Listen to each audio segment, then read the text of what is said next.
Assalamualaikum warahmatullahi wabarakatuh. Waalaikumsalam. Yang saya hormati Ibu Kepala Sekolah SMA Kajaya yang 1, dan yang saya hormati dan yang saya cintai serta yang saya banggakan teman-teman seperjuangan, Bapak Ibu guru, teknik dan tenaga kependidikan SDN Malakajaya 01. Pertama-tama, mari kita panjatkan puji syukur kehadirat Allah Subhanahu wa taala yang telah memberikan kita iman sehat sehingga kita dapat berkumpul bersama di ruangan yang alhamdulillah.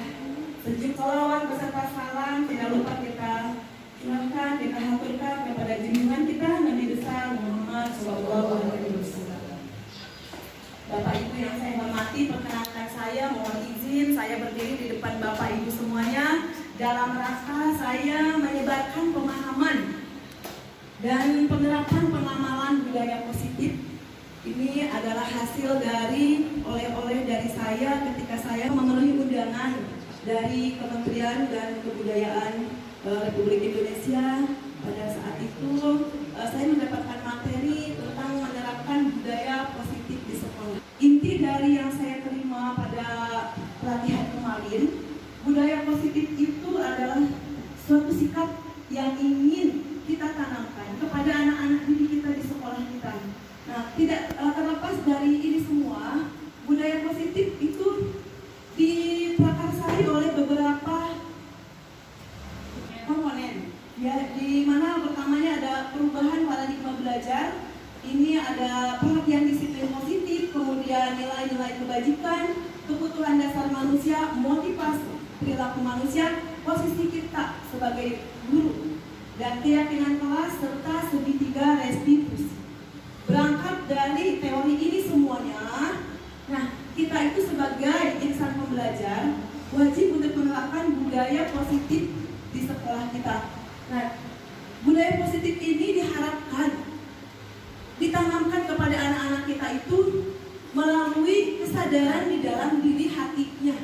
Jadi bukan dari unsur ekstrinsik, melainkan dari dalam hati anak kita. Nah, pembelajaran paradigma baru itu adalah pembelajaran yang berdasarkan prinsip berdiferensiasi, di mana peserta didik itu mendapatkan kebutuhannya sesuai dengan tahapan perkembangannya masing-masing. Jadi anak didik kita itu punya kebutuhan yang berbeda-beda. Nah, kita sebagai guru itu harus memenuhi kebutuhan anak sesuai dengan apa yang mereka butuhkan. Nah, ada beberapa teori yang keliru tentang penerapan budaya positif itu, di mana yang pertama adalah ilusi. Ilusi itu adalah bohong. Guru bisa mengontrol murid. Dan ilusi bahwa semua penguatan positif itu efektif dan bermanfaat. Dan ilusi bahwa kritik dan membuat rasa bersalah mampu menguatkan karakter. Serta ilusi juga bahwa orang dewasa itu bisa memaksa anak. Nah, di sini ada beberapa teori yang mengubah paradigma stimulus respon menjadi teori kontrol. Nah, di mana kata stimulus respon, realitas kebutuhan kita itu sama. Nah, ini disangkal dengan teori kontrol bahwa realitas kebutuhan kita itu berbeda. Kemudian semua orang melihat hal yang sama. Sedangkan berdasarkan teori kontrol, setiap orang itu memiliki gambaran yang berbeda. Dan menurut stimulus respon, kita mencoba mengubah orang agar berpandangan sama dengan kita. Itu tidak bisa.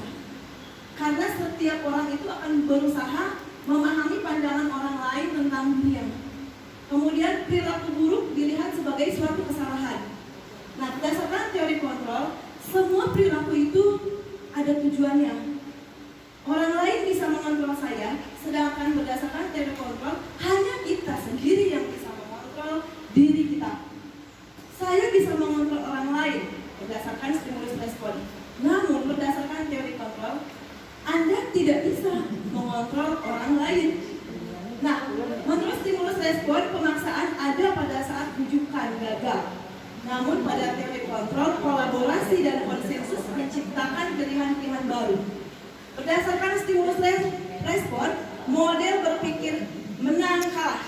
Sedangkan berdasarkan teori kontrol, model berpikir itu yang benar adalah menang Nah, berangkat dari teori ini, Bapak Ibu, tujuannya adalah di mana kita itu harus menerapkan disiplin positif kepada anak-anak.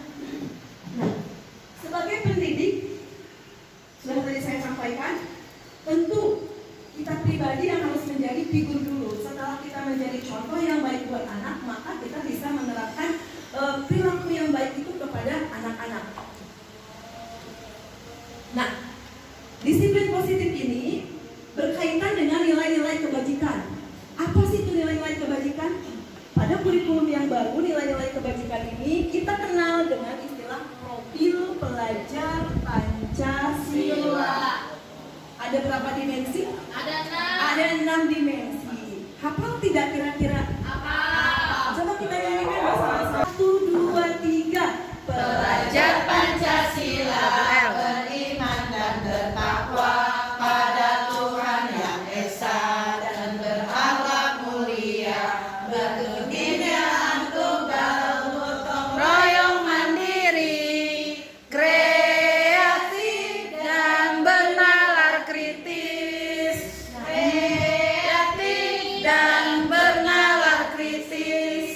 Nah, baik teman-teman, itulah yang akan kita wujudkan sebagai nilai-nilai kebajikan yang tertanam pada murid-murid kita.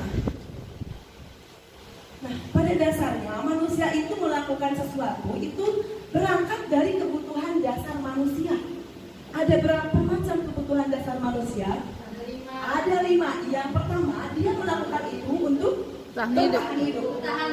Yang kedua, Kasih sayang dan rasa terima, yang ketiga, penguasaan, yang keempat, kebebasan, dan yang kelima. kesenangan. Jadi apapun yang anak-anak kita lakukan, ini berangkatnya dari sini semua tujuannya. Ya Bapak dan Ibu, jadi kita tidak bisa dulu menjudge anak-anak karena dia itu punya kebutuhan dasar yang ingin dia penuhi. Di mana kebutuhan dasarnya itu ini salah satunya. Nah, kemudian manusia berbuat sesuatu itu didorong oleh motivasi perilaku manusia ada 3. Yang pertama, dia melakukan itu karena menghindari hukuman. Yang kedua, mendapat imbalan. Dan yang ketiga, menghargai dirinya. Dari ketiga motivasi perilaku ini, yang paling ideal itu adalah berangkat dari menghargai diri sendiri. Bukan karena motivasi takut dihukum, bukan karena supaya dapat hadiah. Nah, yang harus kita tekankan kepada anak-anak itu, anak-anak melakukan itu karena ingin menghargai dirinya sendiri. Ini tugas yang mau kita rubah kepada diri anak-anak kita. Nah, apa memangnya ada pengaruh jangka panjang dan pendek jika tidak dari keyakinan hati, dari tidak keyakinan dirinya? Yang pertama, pengaruh jangka pendek, penghargaan efektif jika anak melakukan sesuatu karena ingin mendapat penghargaan ya. Penghargaan efektif jika kita menginginkan seseorang melakukan sesuatu yang kita inginkan dalam jangka waktu yang pendek. Itu bisa pakai penghargaan. Kemudian penghargaan juga akan membuat orang tersebut tergantung. Jadi dia akan melakukan itu kalau ada penghargaan. Ketika tidak ada, tidak akan dia lakukan. Kemudian yang ketiga, jika kita mendapatkan penghargaan untuk melakukan sesuatu yang baik, selain kita senantiasa berharap mendapatkan penghargaan tersebut lagi, kita pun tidak menyadari bahwa tindakan baik yang kita lakukan itu benar. Kalau anak itu melakukan sesuatu karena penghargaan, selain dia itu hanya untuk mendapatkan penghargaan lagi, juga dia tidak menyadari apa yang dia lakukan itu adalah sesuatu yang baik. Karena yang dia lihat penghargaannya aja, tanpa dia sadar, oh saya ini sudah berbuat yang baik. Dia tidak menyadari itu. Nah, penghargaan merusak hubungan. Yang pertama, mengakibatkan rasa iri di antara sesama teman. Kemudian motivasinya hanya sesaat.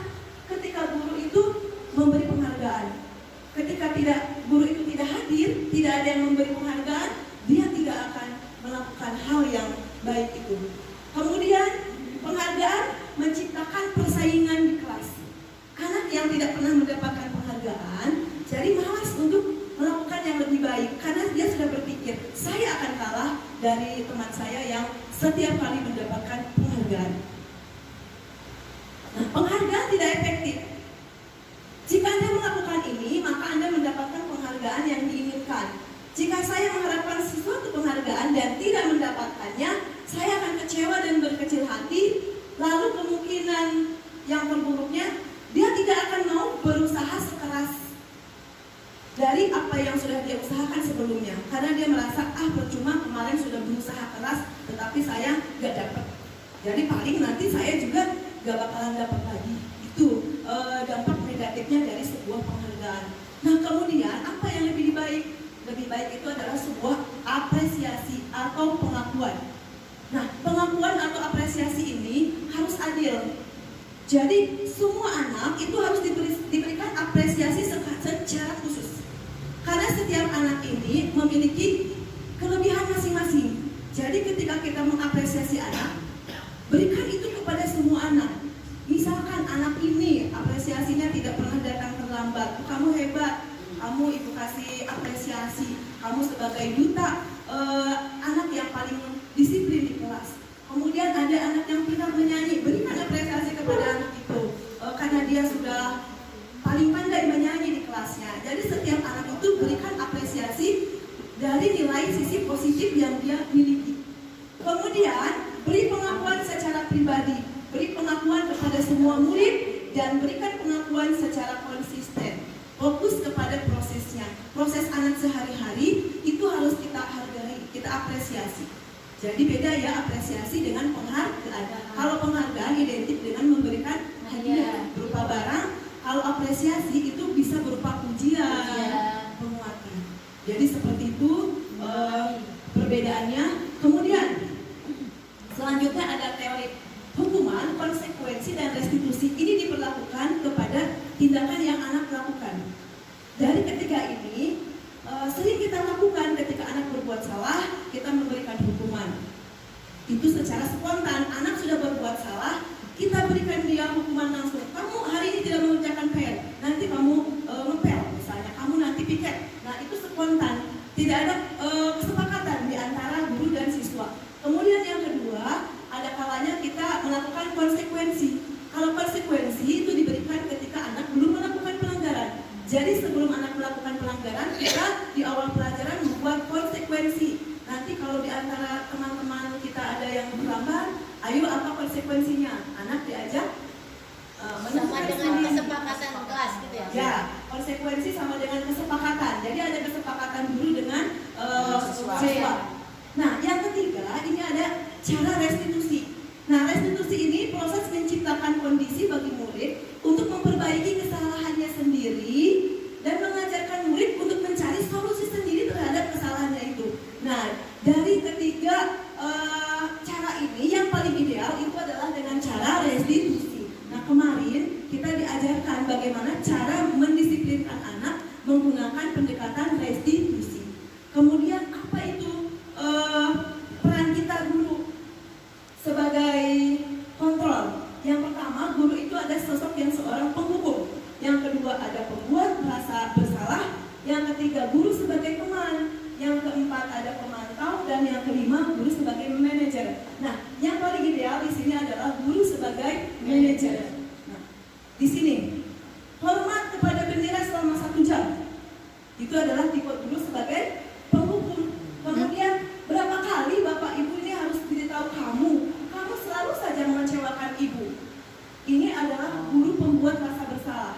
Jadi anak merasa bersalah terhadap tindakannya. Kemudian guru sebagai teman, ayo dong ikuti aturan sekolah, tolong bantu ibu sekali ini saja. Ya sudah, tidak apa-apa, lain kali jangan berbuat seperti ini lagi ya. Kemudian yang keempat, sebagai pemantau, kamu sudah melanggar peraturan sekolah. Kamu tahu kan konsekuensinya? Setelah upacara, kamu beli atributnya di koperasi dan jangan diulangi lagi. Dia memantau, anak beli nggak? Nah, sedangkan yang paling ideal, guru itu sebagai manajer. Kalau sebagai manajer, guru itu bijaksana. Apakah kamu tahu kesalahanmu? Kamu dipanggil sama ibu. Biarkan dia, jangan menyebutkan kesalahan dia sendiri. Nah, setelah dia sadar akan yang dia perbuat, baru kita masuk. Terus ibu mau tahu bagaimana cara kamu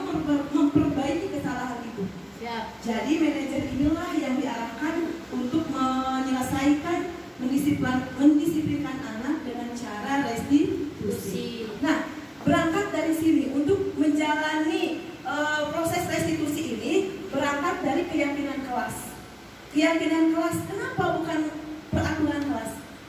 Sebenarnya keyakinan kelas ini istilah baru saja. Perbedaannya di mana? Peraturan kelas biasanya menggunakan kata-kata negatif. Tidak boleh lari-lari, tidak boleh ngobrol, tidak boleh membuli. Itu peraturan. Nah, berangkat dari peraturan kelas, anak-anak itu dibuat, satu anak membuat satu peraturan. Setelah itu, kemudian tempelkan yang anak buat aturan itu.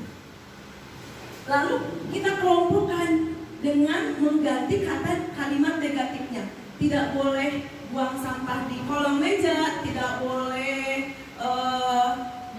mencoret-coret tembok, tidak boleh mencoret-coret meja, kemudian harus melakukan piket. Itu kita gabungkan ke dalam suatu kata universal. Kata-kata universal, berarti itu kemana masuknya? Menjaga kebersihan kelas. Pernyataan. Ya, jadi itu kata umum untuk semua peraturan kelas yang anak buat, kita kelompokkan menjadi satu kata umum. Nah, keyakinan kelas ini tidak perlu banyak-banyak karena dia kata umum.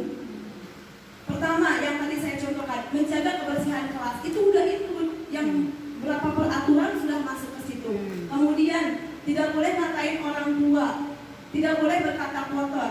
Itu bisa kita gabungkan dengan kata universal, misalnya berkata baik, saling menghargai sesama teman. Itu keyakinan kelas. Jadi kata-katanya bersifat universal. Dan keyakinan kelas ini tidak boleh banyak-banyak. Maksimal itu 5. Nah, ini kita tempel di kelas. Nah, setelah itu anak sering membaca dan anak tahu, oh ini keyakinan kita loh, kita yang buat. Kita dengan ibu guru membuat ini. Kita harus lakukan ini. Nah, ketika kita menemukan masalah dalam sehari-hari, kita bisa menerapkan segitiga restitusi. Yang pertama, tahapannya itu adalah menstabilkan identitas. Kemudian yang kedua, validasi tindakan yang salah. Dan yang ketiga, menanyakan keyakinan. Nah, caranya seperti apa? Jadi langkahnya yang pertama nih, menstabilkan identitas. Ketika kita menemukan anak yang melanggar disiplin, melanggar keyakinan kelas, ya, nah kita panggil anak itu. Nah, ini kan anak itu pasti kalau habis berantem dia itu akan marah, dia akan emosi. Nah, kita pertama menstabilkan identitas dulu. Kita panggil, kita ajak duduk, kemudian kita tanya, kamu kenapa dipanggil ibu, tahu tidak? Nah, ketika anak menjawab, iya bu, saya tahu. Coba kira-kira apa? Ketika dia menyadari, oh pasti karena saya sudah nangisin teman saya. Nah, baru kita masuk. Oke, berbuat salah itu wajar. Tidak ada manusia yang sempurna. Jadi ini menstabilkan identitas, meredam anak itu supaya emosinya stabil. Emosinya stabil ya. Nah, setelah anak itu stabil dan dia menyatakan, oh, ibu guru saya tidak marah. Ibu guru saya itu justru memahami kalau saya ini sebagai manusia pasti akan berbuat salah, karena ibu guru juga katanya suka berbuat salah karena manusia. Jadi meredam emosi anak. Nah, setelah anak meredam emosinya, kita lanjut kepada tahapan yang kedua, validasi tindakan yang salah. Nah, di sini kita mengganti anak supaya dia itu menyadari apa kesalahannya. Kamu pasti punya alasan melakukan itu. Jadi ketika anak nyakitin temannya atau apa tuh kita tanya dulu, apa alasan kamu? Tentunya dia melakukan itu karena kebutuhan dasarnya yang 5 tadi. Mungkin dia itu karena pengen kesenangan, dia itu pengen menguasai teman, punya karakter itu. Nah, kita anggap sesuatu yang dia munculkan dulu. Apa alasan dia melakukan itu? Kemudian pasti kamu bisa melakukan yang lebih buruk dari ini kan? Kita interogasi gitu supaya dia itu, oh saya ditanya seperti ini. Nah, kamu patut bangga karena telah melindungi sesuatu yang penting buatmu. Barangkali dia melakukan itu karena habis bu, saya tadi mau jajan, terus uang saya direbut. Nah,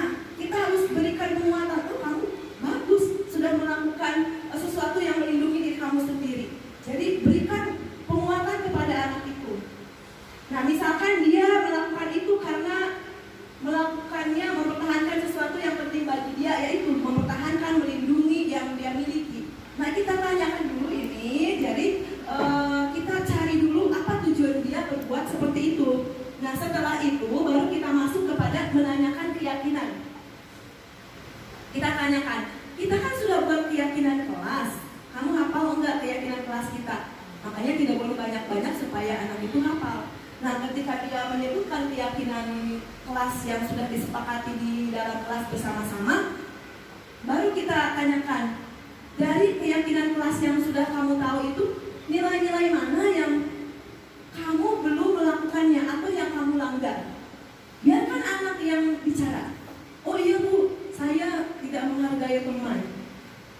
Terus kita tanyakan, nah nanti kamu ingin jadi seperti apa? Oh, saya mau jadi orang yang disayang teman Bu. Saya mau disayang sama teman, tidak mau lagi jahat. Nah, baru di situ kita masuk. Ya, kita masuk menyadarkan anak bahwa perbuatan dia itu keliru dan bagaimana ke depannya. Kalau kamu sudah tahu itu tidak baik, sudah tahu buruknya seperti apa, nah biarkan dia bicara. Saya ke depannya tidak akan mengulangi lagi Bu, harapannya seperti itu. Jadi luar biasa kan di sini menangani masalah disiplin positif itu kepada anak dengan pendekatan segitiga restitusi. Nah, ini adalah akhir dari tayangan yang saya dapatkan di sana, Bapak Ibu. Semangat, Bapak Mama.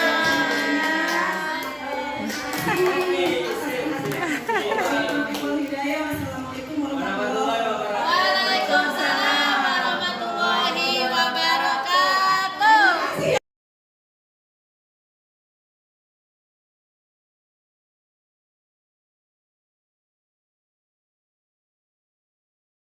Assalamualaikum warahmatullahi wabarakatuh.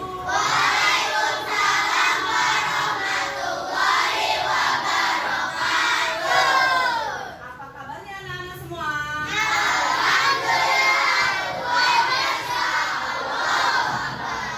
Yuk, supaya semangat belajarnya hari ini, kita tepuk semangat dulu. Tepuk semangat.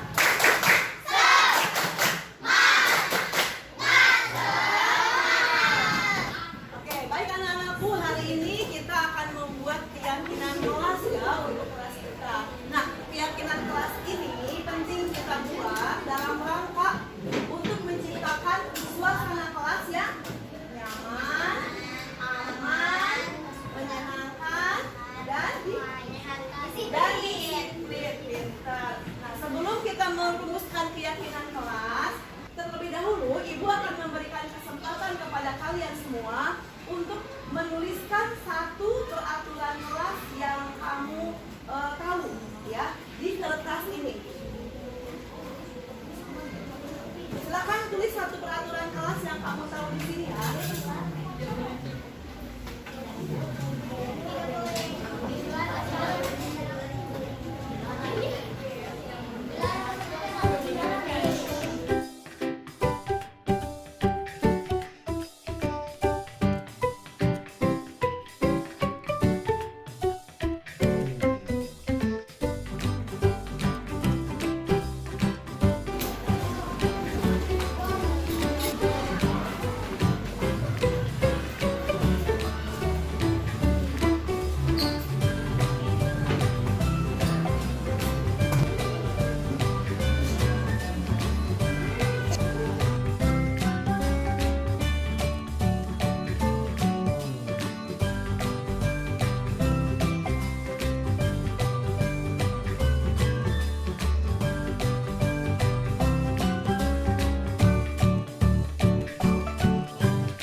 menjadi nilai-nilai universal yang nantinya akan menjadi keyakinan kelas kita. Siap? Siap. Dari mulai barisan sebelah sini dulu. Tempel di depan boleh. Ya, dengan antri ya. Tempel.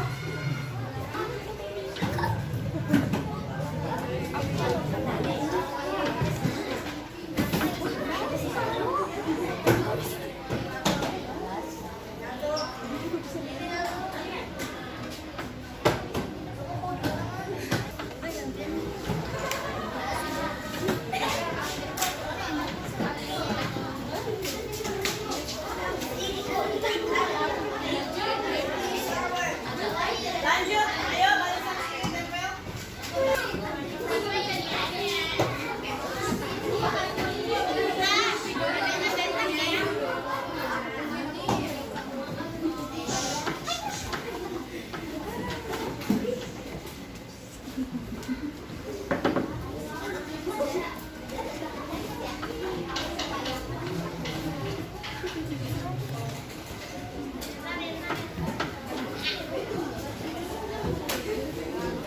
Lanjut ya, barisan sini ayo.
Peraturan kelas kita sudah terbentuk ya. Kemudian kita kelompokkan yang mirip, yang sama ya, yang hampir-hampir mirip, yang sama kita kelompokkan untuk nanti kita jadikan nilai universal dan membuat keyakinan kelas di sini ya. Oke, kita kelompokkan yang mirip-mirip ya. Boleh dibantu sama Wido dan Kirana. Bantu kelompokkan peraturan kelas yang mirip ya.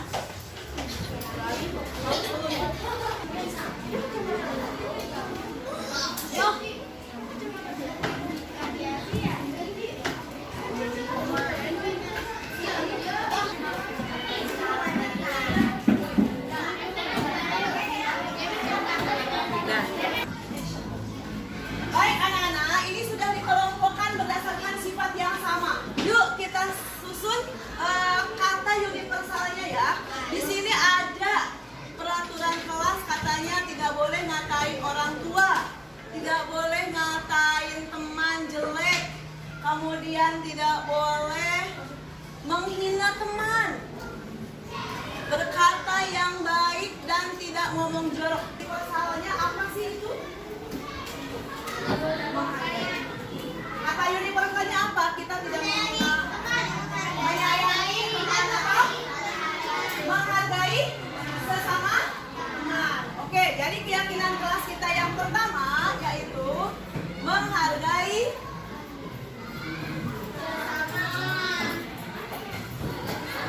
sesama teman.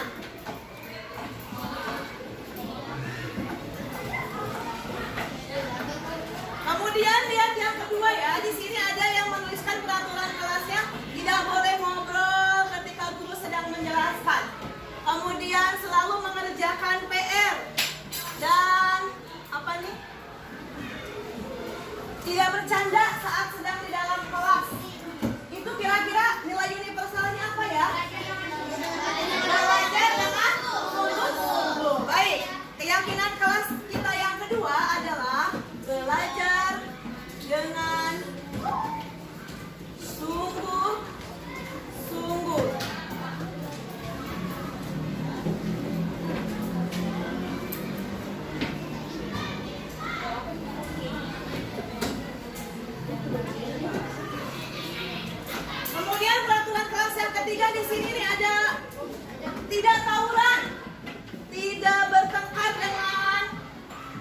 di sekolah lain. Kemudian tidak pacaran. Kemudian ya tidak apa lagi nih? Tidak tawuran dan tidak ribut. Itu kira-kira nilai universalnya apa ya? Kita harus menjaga nama baik. Menjaga nama baik sekolah.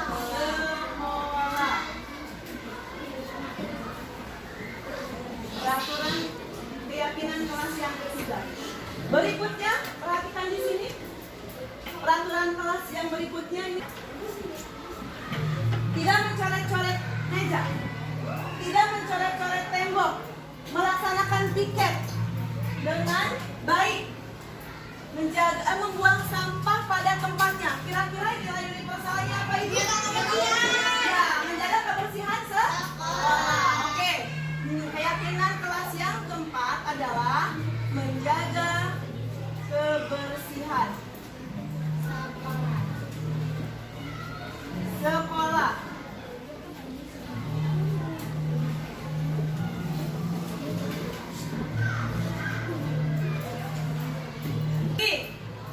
Peraturan kelas yang berikutnya ini ya, tidak terlambat masuk sekolah, mengikuti upacara dengan hikmat, kemudian memakai baju atributnya lengkap.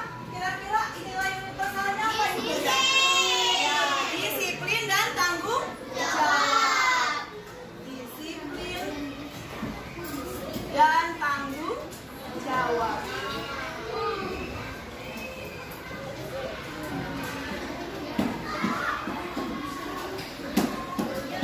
Baik anak-anakku, inilah keyakinan kelas kita. Tidak usah banyak-banyak, tetapi hanya ada 5 supaya kamu mudah menghafalnya. Baik, pertama, yang kedua, yang ketiga, yang keempat, dan yang kelima. Udah diingat? Bisa dilakukan? Bisa. Baik, kita ucap bismillah. Mudah-mudahan kita bisa melaksanakan ini semua sehingga sekolah kita, terutama di kelas ini, tercipta suasana belajar yang nyaman, aman, tentram, menyenangkan, dan disiplin. Bisa dilakukan? Bisa. Oke, terima kasih anak-anakku. Semangat buat semuanya. Assalamualaikum warahmatullahi wabarakatuh.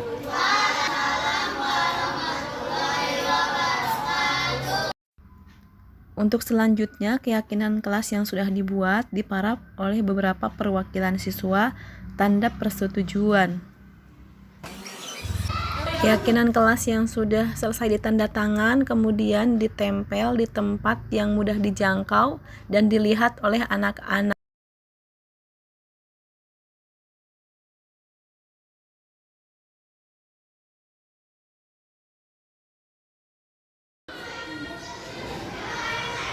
Nah, oh iya ada apa?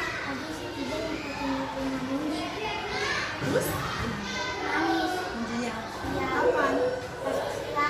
Iya baik. Kerjanya masih ada di bawah nggak? Oke, suruh naik ya, biar dipanggil Bu. Oke, kita makasih infonya ya. Kamu boleh pulang.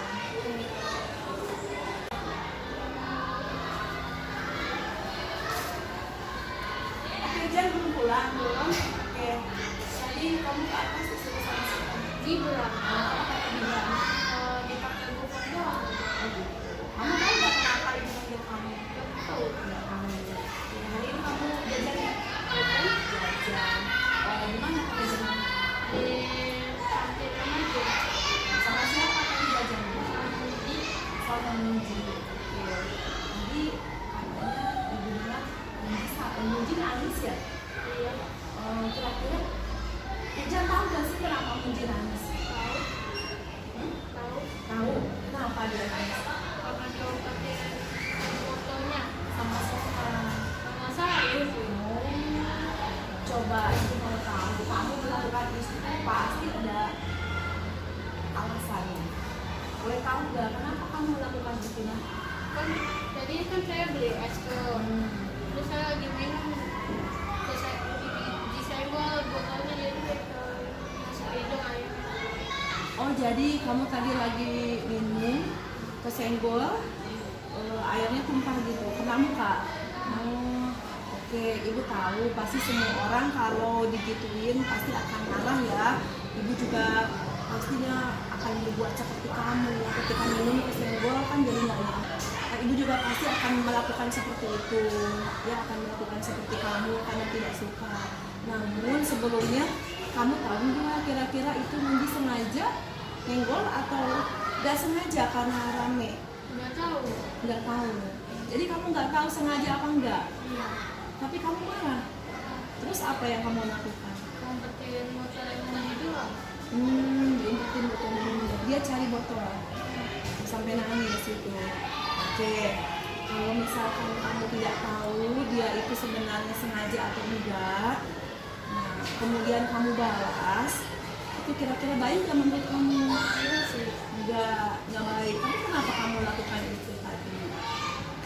Karena digituin aja, karena kesal. Karena kesel. Oke, kemarin kita udah buat keyakinan kelas nih. Nah, kamu tahu gak kira-kira dari keyakinan kelas yang kita buat itu, keyakinan kelas mana yang kamu belum lakukan itu? Menghargai sesama teman. Menghargai sesama teman. Itu kamu pintar, kamu sadar bahwa kamu belum bisa melakukan itu.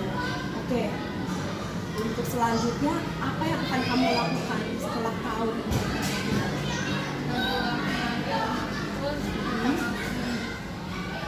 Minta maaf ke Munji dan tidak dilakukan lagi ya. Oke, bisa kamu lakukan itu besok kalau ketemu Munji?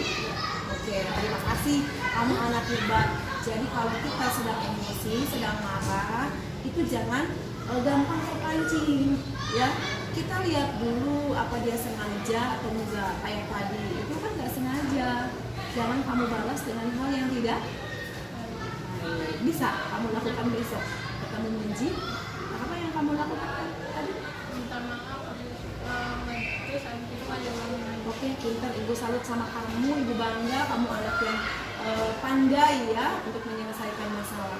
Oke, lakukan besok itu ya nak. Sekarang boleh pulang. Salim dulu. Hati-hati di jalan ya. Ya, mari.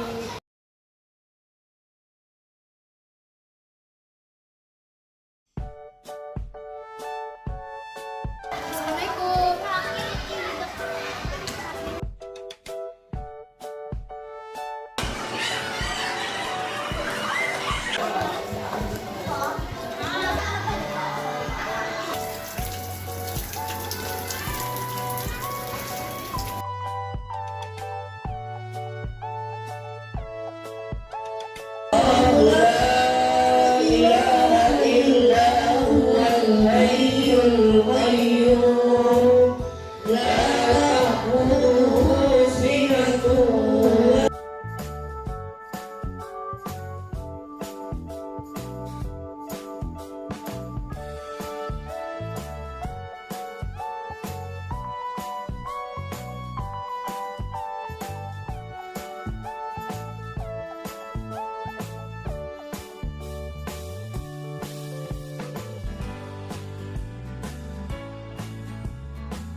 Selamat makan semuanya.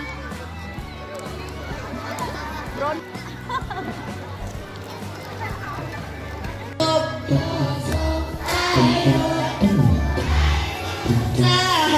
Zulkifli, Daud Sulaiman Ilyas, tugasnya menyampaikan wahyu. Mikail, tugasnya memberi rezeki. Israfil, meniup sangkakala. Israel, tugasnya mencabut. Munkar, tugasnya bertanya-tanya. Tugasnya bertanya dalam kubur. Roki, tugasnya mencatat. Atik, tugasnya mencatat. Malik, tugasnya menjaga pintu neraka. Ridwan tugasnya menjaga pintu. Lupa ulang. Wujud artinya ada, kidam artinya dahulu, baka artinya kekal abadi selamanya. Mukhalafatul hawadisi, berbeda dengan ciptaannya. Qiyamuhu binafsihi, artinya berdiri sendiri. Wadaniyah artinya kudrat, artinya berkuasa. Irada berkehendak, ilmu mengetahui. Harimau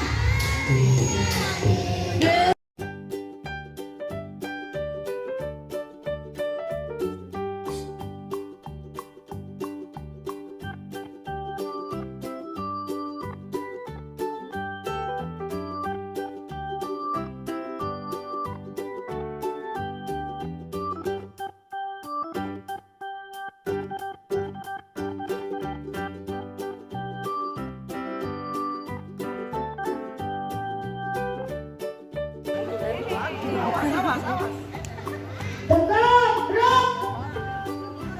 Hormat, gerak. Tegak, gerak. Ubah formasi, gerak. Siapa kita? Kelompok berenang, Ragu Singa. Satu, dua, tiga. Rian, Singa.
Oke, thank you.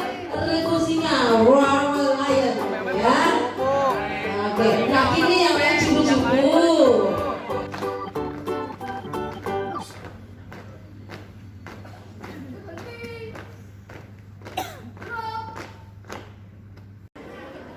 Pada suatu hari, ada seekor gajah besar yang tinggal di sebuah hutan. Ia sangat suka makan. Suatu ketika, ia sedang berjalan-jalan di hutan. Wah, pemandangannya indah sekali ya. Aku ingin makan. Banyak makanan, banyak dedaunan. Wah, lezat sekali. Tiba-tiba datanglah seekor monyet yang menghampiri si gajah.